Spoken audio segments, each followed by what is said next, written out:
Assalamualaikum warahmatullahi wabarakatuh. Sejarah pemikiran berikutnya adalah sejarah evolusionisme.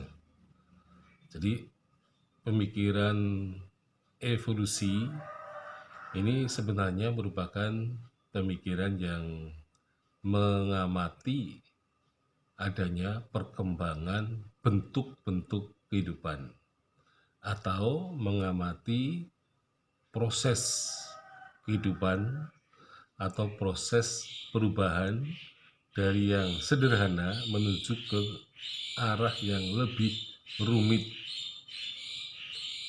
Jadi suatu proses perubahan itu biasanya teratur, ya. Jadi terjadi secara berangsur-angsur, ya, yang bermula dari bentuk yang paling sederhana kemudian mengarah kepada bentuk yang lebih rumit. Nah, perubahan yang berangsur-angsur, jadi sedikit demi sedikit, ini merupakan pemikiran Charles Darwin. Ya.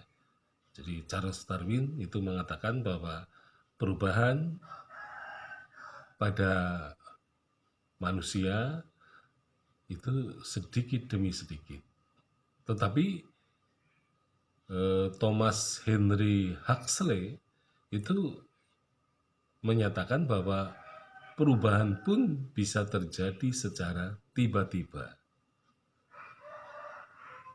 Jadi sebenarnya ada peristiwa yang bersifat evolusioner, ada juga yang bersifat revolusioner, ya. Nah, tetapi kita mengamati bahwa evolusionisme itu pemikiran yang tadi berkaitan dengan perubahan. Ketika terjadi perubahan juga terjadi perkembangan, maka manusia akan melihat bahwa perkembangan itu terjadi, ya, bisa saja dilihat secara misalnya biologis, ya.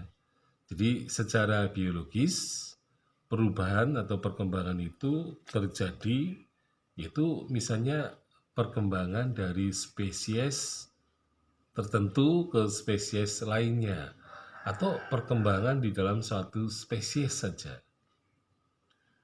atau bisa juga berkaitan dengan perkembangan individual biologis. Jadi manusia misalnya terjadi perubahan atau perkembangan secara biologis pada masing-masing orang, gitu ya. Nah, sehingga kemudian perkembangan dan perubahan itu menjadikan manusia berras-ras, gitu ya, atau juga beretnis-etnis. Ini adalah perkembangan atau perubahan dalam atau dilihat secara biologis.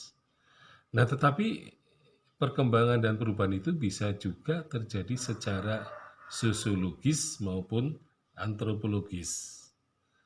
Jadi misalnya di dalam masyarakat terjadi perubahan dan perkembangan lembaga-lembaga atau institusi-institusi atau juga gagasan-gagasan, ya, atau juga hukum dari hal yang sangat sederhana atau bentuknya yang sederhana kemudian mengarah kepada bentuk yang rumit, yang kompleks, ya.